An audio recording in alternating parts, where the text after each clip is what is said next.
ஓம் சரணாகத தீனார்த்த பரித்ராண பராயணே சர்வசியார்த்திகரே தேவி நாராயணி நமஸ்துதி. வணக்கம் நேயர்களே, இது மகாலட்சுமி ஜோதிடம் வழங்கும் காலச்சக்கரம். உங்கள் அன்பு ஜோதிடர் ஸ்ரீராம்ஜி பேசுகிறேன். அனைவரும் நலமுடன் இருக்கிறீர்களா? நன்றாகத்தான் இருப்பீர்கள், நன்றாக இருக்க வேண்டும். இன்றைய காணொளியில் நாம் காண இருப்பது ரகசியங்கள் நிரம்பிய ரவி யோகம். இதுதான் தலைப்பு. ஜோதிட சாஸ்திரத்தில் சூரிய பகவானால் கிடைக்கக்கூடிய யோகங்களில் தலையாய யோகம் அப்படிங்கிறதா இந்த ரவி யோகத்தை குறிப்பிட்டிருக்கிறார். ரவி யோகத்திற்கான கிரக சேர்க்கை நிலைகள் என்ன அப்படிங்கிறத பார்க்கும்போது, உங்கள் ஜாதகத்தில் லக்னத்திற்கு 10ஆம் இடத்தில் சூரியன் இருக்க வேண்டும். இது ரொம்ப முக்கியமான விஷயம். நீங்கள் எந்த லக்னத்தில் வேணாலும் பிறந்திருக்கலாம். லக்னத்துக்கு 10ஆம் இடத்துல சூரியன் இருந்தால் நீங்கள் நண்பகல் நேரத்தில் பிறந்திருப்பீங்க. இது ஒரு சூட்சுமம். சூரியன் எந்த வீட்டில் இருக்கிறாரோ அங்கிருந்து தான் லக்னங்களின் கணக்கு ஆரம்பமாகும், சூரிய உதயத்திலிருந்து. அப்போ உங்களுக்கு சூரியன் நின்ற வீட்டிலிருந்து 4 லக்னங்கள் தள்ளி வரும்போது தான் சூரியன் நண்பகலுக்கு போவார். அப்போ உங்கள் லக்னப்படி கணக்கு போடும்போது அவர் 10ஆம் இடத்தில் இருப்பார். அப்போ நீங்கள் எந்த லக்னத்தில் பிறந்திருந்தாலும் சூரியன் உங்களுக்கு 10ஆம் இடத்தில் திக்பலம் பெற்ற நிலையில் அமரணும். அவருக்கு 10ஆம் இடத்துல திக்பலம் கொடுத்ததனுடைய சூட்சுமமே அதுதான். பட்ட பகலில் பிறந்திருக்கும். இப்போ ஒரு உதாரணமாக, நீங்கள் கும்பலக்கணம்னா விருச்சிகத்தில் சூரியன் இருக்கணும். நீங்கள் கும்பலக்கணம்னா விருச்சிகத்தில் சூரியன் இருக்கணும். அப்போ 10ஆம் இடத்துல இருக்காருன்னு. நீங்கள் மேச லக்கணம்னா மகரத்தில் சூரியன் இருக்கணும். புரியுதுங்களா? நீங்கள் மேச லக்கணமாக இருக்கும்போது மகரத்தில் சூரியன் இருக்கணும். இது சூரியன் 10ஆம் இடத்தில் இருப்பது. இது ஒரு விதி. நீங்கள் எந்த லக்னத்தில் பிறந்திருந்தாலும் சூரியன் 10ஆம் இடத்தில் இருக்க அவருக்கு 6, 11, 3 என்கின்ற உபஜயஸ்தானங்களில், அவருக்கு 6, 11, 3, 6, 11 என்கின்ற உபஜயஸ்தானங்களில் 10ஆம் இடத்தையும் எடுத்துக்கலாம். சூரியனுக்கு 10ஆம் இடம் அப்படிங்கிறது. குரு, செவ்வாய், சனி, இந்த 3 பேர் இருக்கணும். புரியுதுங்களா? நீங்கள் பிறந்த லக்னத்துக்கு சூரியன் 10ஆம் இடத்தில் இருக்கணும். அந்த சூரியனுக்கு 3, 6, 10, 11 என்கின்ற உபஜயஸ்தானத்தில் இந்த 3 கிரகங்கள் இருக்கணும். இதில் சுக்கிரனையும் புதனையும் சேர்க்க முடியாது. காரணம், அவர்கள் சூரியனை விட்டு வெகு தூரம் விலகும் தன்மை இல்லாத கிரகங்கள். சுக்கிரன் மட்டும் சூரியனுக்கு 11ஆம் இடத்துல சில நிலைகளில் அமைய முடியும். புதனுக்கு அந்த மாதிரி அமையிறதுக்கான வாய்ப்புகள் கிடையாது. அதனால் சுக்கிரன் புதன் இந்த ரவி யோகத்தில் கலந்துக்க மாட்டாங்க. உங்கள் லக்னத்திற்கு 10ஆம் இடத்தில் சூரியன் அமர அவருக்கு 3, 6, 10, 11 என்கின்ற உபஜயஸ்தானத்தில், சூரியனுக்கு உபஜயஸ்தானம், உங்கள் லக்னத்துக்கு உபஜயஸ்தானம் இல்லை, சூரியனுக்கு உபஜயஸ்தானத்தில் இந்த சனி, குரு, செவ்வாய் என்கின்ற மூவரும், இவங்க தான் வெளிவட்ட பாதையில் இருக்கக்கூடிய கிரகங்கள். சூரியனுக்கு வெளிவட்ட பாதை, அதாவது நம்ம பூமிங்கிற வீட்டுக்கு பின்னாடி இருக்கக்கூடியவங்க. குருவும் புதனும் சுக்கிரனும் முன்னாடி இருக்கக்கூடியவங்க, உள்வட்ட பாதையில் இருக்கிறவங்க. இந்த வெளிவட்டை பாதை கிரகங்களான குரு, செவ்வாய் மற்றும் சனி 3, 6, 10, 11 என்கின்ற உபஜயஸ்தானத்தில் சூரியனுக்கு அமர வேண்டும். இப்போ ஒரு உதாரணம் பார்த்துக்கலாம். நீங்கள் ஒரு மிதுன லக்ன ஜாதகம்னு வச்சுக்கோங்க. மிதுன லக்னம், உங்களுக்கு 10ஆம் இடத்துல சூரியன் இருக்கார். மீனத்தில் 10ஆம் இடத்துல சூரியன் இருக்கார், திக்பலமாக இருக்கார், அதிநட்பு வீட்டில் இருக்கார். ஓகேங்களா? இப்போ இங்கிருந்து 3ஆம் வீடு என்று சொல்லக்கூடிய ரிஷபத்தில், 6ஆம் இடம் என்று சொல்லக்கூடிய சிம்மத்தில், 10ஆம் இடம் என்று சொல்லக்கூடிய தனுசில், 11ஆம் இடம் என்று சொல்லக்கூடிய கும்பத்தில், இது பூராமே சூரியனுக்கு. செவ்வாய், குரு, சனி அமர்ந்திருந்தால் இந்த ரவி யோகம் ஏற்படும். புரியுதுங்களா? இதில் மூவரும் சேர்ந்த நிலையில் இருக்கலாம், தனித்தனியாகவும் இருக்கலாம். அது ஒரு பிரச்சனை இல்லை. இப்போ மிதுன லக்னம், 10ஆம் இடத்துல சூரியன் இருக்கார். 10ஆம் இடத்துல சூரியன் அமர்ந்திருக்கிறார். அவருக்கு 3ஆம் இடத்தில் சனி இருக்கார், லக்னத்துக்கு 12ல். 6ஆம் இடத்துல குரு இருக்கார், லக்னத்துக்கு 3ஆம் இடம், சூரியனுக்கு 6ஆம் இடம். சரிங்களா? 10ஆம் இடத்துல செவ்வாய் இருக்கார். இது லக்னத்துக்கு 7ஆம் இடம், சூரியனுக்கு 10ஆம் இடம். இப்போ நான் சொன்ன விதி அப்படியே பொருந்தி வரும் பாருங்கள். மிதுன லக்னம், 10ஆம் இடத்தில் சூரியன் இருக்கிறார், 3ஆம் இடத்தில் சனி இருக்கிறார். 3ஆம் இடத்தில் சனி, லக்னத்துக்கு 12ஆம் இடம். 6ஆம் இடத்தில் குரு இருக்கிறார், சூரியனுக்கு 10ஆம் இடத்தில் செவ்வாய் இருக்கிறார். இது ஒரு அற்புதமான ரவி யோகம். இந்த ரவி யோகம் என்ன கொடுக்குது? சரி, கிரகங்கள் இந்த மாதிரி அமைஞ்சிருச்சு. ரவி யோகம் என்ன தருது? முதல்ல ஆரோக்கியமான வாழ்க்கை, சம்பாதிக்க வேண்டும் என்கின்ற எண்ணம், திடகாத்திரமான உடல் அமைப்பு, மற்றவர்களை கவர்ந்திழுக்கும் தன்மை, அரசியலில் ஆதாயம், அதிகார பதவிகளை பெற்றுத்தருவது, ஒரு பொறுப்புமிக்க பதவிகளை வகிப்பது, உயர்நிலை யோக்கியதைகளை அந்தஸ்துகளை தான் வளர வளர பெற்றுக்கொள்வது. இப்போ நீங்கள் மேலோட்டமாக பார்த்தீங்கன்னா இப்போ நான் சொன்ன இந்த ஜாதக அமைப்புக்கு இதில் யோகம் எங்கே ஒழிஞ்சிட்டு இருக்குங்கிறது மாதிரி தான் இருக்கும். இது உண்மையிலேயே ஒரு மறைந்திருக்கும் யோகம் தான். ஏன்னா நம்ம எதையுமே லக்ன ரீதியாக பார்ப்போம், இல்லை ராசி ரீதியாக பார்ப்போம். ஆனால் இது அந்த ரெண்டுமே இல்லாமல் ஆத்ம காரகன் என்றும் சம்பார்த்திய காரகன் என்றும் வர்ணிக்கப்படக்கூடிய சூரியனிடமிருந்து பெறக்கூடிய ஒரு யோகம். அப்போ இந்த ரவி யோகத்திற்கு சூரியன் லக்னத்திற்கு 10 திக்பலம் என்கின்ற வலிமை பெற்ற நிலையில் சூரியனிடமிருந்து கணக்கிட்டு 3, 6, 10, 11 என்கின்ற உபஜயஸ்தானங்களில் குரு, செவ்வாய், சனி போன்றவர்கள் அமரப்பெற்று இருக்கும்போது மிக அற்புதமான வலிமை மிக்க பதவி, அந்தஸ்து, வெற்றி வாய்ப்புகள், அதிகாரம், அரசியல் ஆதாயம் போன்றவற்றில் சூட்சுமமாக வெற்றி பெறும் அமைப்பு கொண்ட ரவியோகம் உங்களுக்கு உருவாகுது. ரவியோகம் உள்ளவங்களை பார்த்தீங்கனாலே பிரகாசமாக இருப்பாங்க, பளிச்சுன்னு இருப்பாங்க. அவங்க கூளை குடிக்கிறாங்களா, கந்தையை கட்டுறாங்களாங்கிறதெல்லாம் விஷயமே இல்லை. அவங்கள தோற்றத்திலேயே அந்த பளிச்சுன்னு இருக்கும். ஆஜானுபாகுவாக அப்படிம்பாங்க.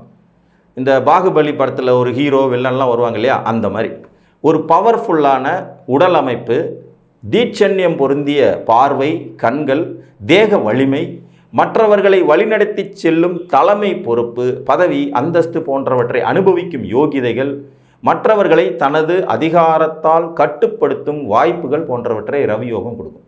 நீங்கள் என்னதான் லக்னாதிபதி, ராசி அதிபதினு யோசித்தாலும் லக்னத்துக்கான ஆரம்ப புள்ளி சூரியன் தாங்க, ஆத்மாவின் காரகன். இந்த ஜோதிட சாஸ்திரம் இயங்குவதே சூரியனை கொண்டு தான். மேலை நாடுகளில் சூரியனை வச்சு தான் ராசியவே சொல்லுவாங்க, சூரியனை வச்சு தான் உங்களுடைய பலன்களே இருக்கும். நாம் இங்கே சந்திர அடிப்படையில் சொல்கிறோம்.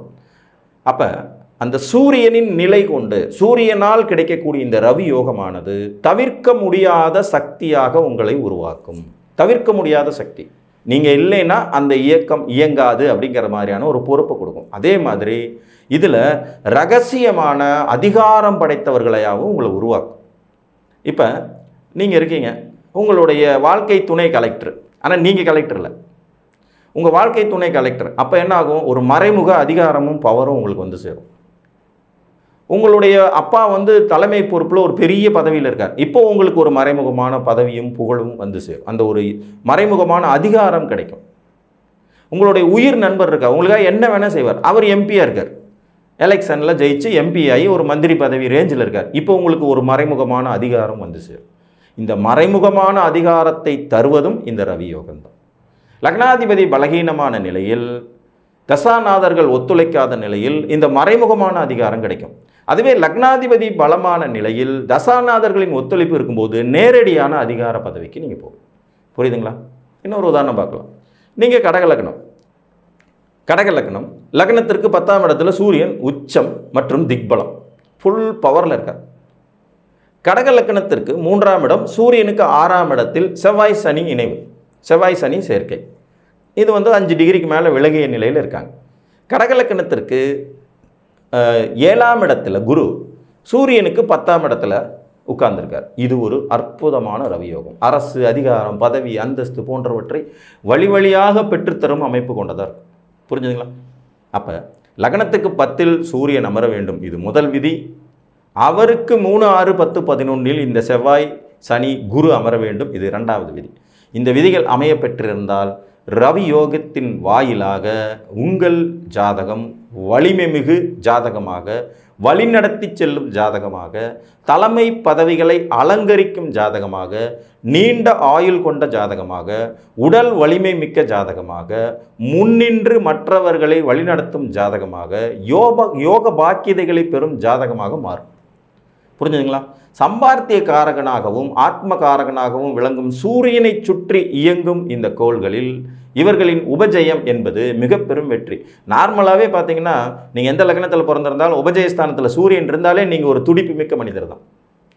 உபஜயஸ்தானத்தில் சூரியன் உங்கள் ஜாதகத்தில் இருந்தார்னாலே நீங்கள் ஒரு துடிப்பு மிக்க மனிதர் தான். நீங்கள் பிறந்த லக்னத்துக்கு 3, 6, 10, 11 சூரியன் இருக்காருனாலே உங்களுக்கு சம்பாதிக்கும் வேட்கை அதிகமாக இருக்கும், தலைமைக்கு போகணுங்கிற அதிகார எண்ணங்கள் இருக்கும், உடலை சரியாக பாதுகாத்துக் கொள்வீர்கள், எப்போதும் சுறுசுறுப்பாக இருப்பீர்கள், ஆற்றல் மிக்கவராக உங்களை உருவாக்கி கொள்ள துடிப்புடன் முனைவீர்கள். உங்கள் ஜாதகத்துக்கு உங்கள் லக்னத்துக்கு 3, 6, 10, 11 சூரியன் இருந்தாலே இது நடக்கும். அதுலேயும் 10ஆம் இடம் சூரியனுக்கு மிக வலிமையான இடம், மிக மிக மிக வலிமையான இடம். அவர் உச்ச வலிமையில் எப்படி இருக்காரோ அதே மாதிரி திக்பல வலிமையிலே இருப்பார். அப்போ அந்த 10ஆம் இடத்துல சூரியன் இருந்து அவருக்கு உபஜயஸ்தானங்களில் இந்த கிரகங்கள் அமையப்பெறும் போது ஒரு ஜாதகர் மாபெரும் வெற்றியாளராக தன்னை உருவகப்படுத்தி கொள்வார். பிறப்பால் கிடைக்கும் யோகங்கள்ங்கிறது அதிர்ஷ்டம். எங்கள் அப்பா கோடீஸ்வரர், எங்கள் தாத்தா கோடீஸ்வரர், பரம்பரையாக நாங்கள் சொத்துக்காரங்க, இதெல்லாம் அதிர்ஷ்டம். ஆனால் தன் உழைப்பால் கிடைக்கும் வெற்றிகளை குறிப்பிடுறது தான் இந்த ரவி யோகம். கேந்திரஸ்தானம் இல்லையா, கேந்திரத்தில் வலுத்தவன் திறமைசாலி, திரிகோணம் வலுத்தவன் அதிர்ஷ்டசாலி. இதை நான் நிறைய காணொலிகளில் சொல்லியிருப்பேன். திரிகோணம் வலுத்ததுன்னா இவர் உழைக்காமலே எல்லாமே அவருக்கு கிடைச்சிடும். ஆனால் கேந்திரம் வலுத்தவன் தானே கஷ்டப்படுவான், தனக்கான பாதையை தானே தேர்ந்தெடுப்பான், அதை கடுமையாக உழைப்பான். கன்சிஸ்டன்சின்னு ஒரு வார்த்தை சொல்லுவாங்க. தொடர்ந்து முயற்சி செய்து தனது இலக்கை அடையாமல் விடமாட்டான். புரிஞ்சுங்களா? ஸோ அந்த வகையில் சூரியன் உபஜயஸ்தானத்தில் இருக்கிறதே சிறப்பு. அதிலும் 10வது கேந்திரத்தில் உங்கள் லக்னத்துக்கு 10வது இடத்தில் அவர் சூரியன் அமரப்பெற்று அவர் சம்பார்த்திய காரகனாக ஆத்ம காரகனாக செயல்பட்டு அவருக்கு 3, 6, 10, 11 உபஜயஸ்தானங்களில் இந்த 3 கிரகங்கள் என்று சொல்லக்கூடிய சூரியன், குரு, சனி, செவ்வாய் இவர்கள் அமரப்பெறும்போது மிகச்சிறந்த ராஜயோகங்களின் ரகசியங்கள் நிரம்பிய யோகமான ரவி யோகம் உங்களுக்கு கிடைக்கப்படும். ஜாதகத்தை பார்த்தா மேலோட்டமாக சாதாரணமாக இருக்கும், ஆனால் மாபெரும் வெற்றியாளராக இருப்பாங்க. மிகப்பெரிய தலைமை பதவியில் இருப்பாங்க. முன்னேற்றமான ஒரு அமைப்பில் உட்காந்துட்டு இருக்கும். அதெல்லாம் இந்த சூட்சுமங்கள் கொடுக்கக்கூடியது தான். ஒரு தனுசு லக்ன ஜாதகம் 10ஆம் இடத்துல சூரியன் இருக்கார், திக்பலம் புல் பவரில் இருக்கார். தனுசு லக்னம் 10ஆம் இடத்துல சூரியன் இருக்கார், திக்பலம். இப்போ இவரோட ஜாதகத்துக்கு லக்னாதிபதி குரு உச்சம் 8ல், லக்னத்துக்கு 8ல், ஆனால் சூரியனுக்கு 11ல். அங்கேயே சனி இருக்கார். குருவும் சனியும் அந்த 11ஆம் இடத்துல இணைந்த நிலையில் இருக்கிறாங்க. இதில் சூரியனுக்கு 3ஆம் இடம் என்று சொல்லக்கூடிய லக்னத்துக்கு 12ஆம் இடத்துல செவ்வாய் ஆட்சி. இப்போ மேலோட்டமாக பார்த்தா லக்னாதிபதி 8ல் மறைஞ்சிருக்கார், 12ஆம் அதிபதி 12ல் இருக்காருங்கிற மாதிரியான குளறுபடிகள் இருந்தாலும் இந்த ஜாதகர் ஒரு மாபெரும் வெற்றியாளர். மிகப்பெரிய ஒரு நிர்வாகத்தின் தலைமை பொறுப்பில் இருக்கக்கூடிய ஒரு அதிகாரி, தலைமை பொறுப்பில் இருக்கார். சம்பளங்கள்லாம் கோடிகளில் வாங்கக்கூடியவர். சாதாரணமாக பார்த்தா ஒன்றுமே தெரியாது. வெளிநாடுகளில் மிகப்பெரிய வருமானம் ஈட்டக்கூடிய ஒரு துறையில் ஒரு பெரிய கம்பெனியின் ஒரு தலைமை பொறுப்பு அதிகாரி. அவர் நினச்சா 1000 பேர் 2000 பேர் ஒரே நிமிஷத்தில் வேலையை விட்டு தூக்கலாம், அதே மாதிரி சேர்க்கலாம்ங்கிற அளவுக்கு பவர்ஃபுல்லான ஜாதகம் இது. அந்த ரவி யோகம் தரக்கூடியது. புரிஞ்சுதுங்களா? சூரியன் 10ல் இருக்கார், 9 குடைவன் 10ல் இருப்பது மறைமுக தர்மகர்மாதிபதி யோகத்தையும் தருகிறது. லக்னாதிபதி 8ஆம் இடத்தில் இருக்க ஜாதகர் வெளிநாடு சென்று வெற்றி வாய்ப்புகளை குவிக்கும் அமைப்பையும் தருகிறது. மேக்கர்ஸ் ஆஃப் டெஸ்டினி என்று சொல்லக்கூடிய தன் வாழ்வியலை தானே தீர்மானிக்கும் சக்தியை குரு சனி இணைவு கொடுக்கிறது. குருவும் சனி இணைந்திருக்கிறதுல இதில் 12ஆம் இடத்துல செவ்வாய் வலுத்து குருவினால் பார்க்கப்பட வெளிநாட்டிலேயே சொத்து சுகம் யோக பாக்கியதைகள் அனைத்தையும் அனுபவிக்கும் பாக்கியதையும் கொடுக்கிறது. இது மாதிரியான அமைப்பைத்தான் இந்த ரவி யோகம் செயல்படுத்தும். ரவி யோகம் மோஸ்ட்லி உங்கள் ஜாதகத்தில் இருந்துச்சுனாலே கூடவே அடிஷ்னலாக இன்னும் 2 யோகமும் சேர்ந்து தான் இருக்கும். அதுதான் அந்த ரவி யோகத்தின் சிறப்பு என்று கூறி உங்கள் ஜாதகத்தில் சூரியன் தரக்கூடிய இந்த ரவி யோகம் உண்டா என்பதை பார்த்து அறிந்து கொள்ளுங்கள். மீண்டும் ஒரு காணொலியில் உங்களை வந்து சந்திக்கும் வரை உங்களிடமிருந்து அன்புடன் விடைபெற்றுக் கொள்வது உங்கள் அன்பு ஜோதிடர் ஸ்ரீராம்ஜி. நன்றி, வணக்கம்.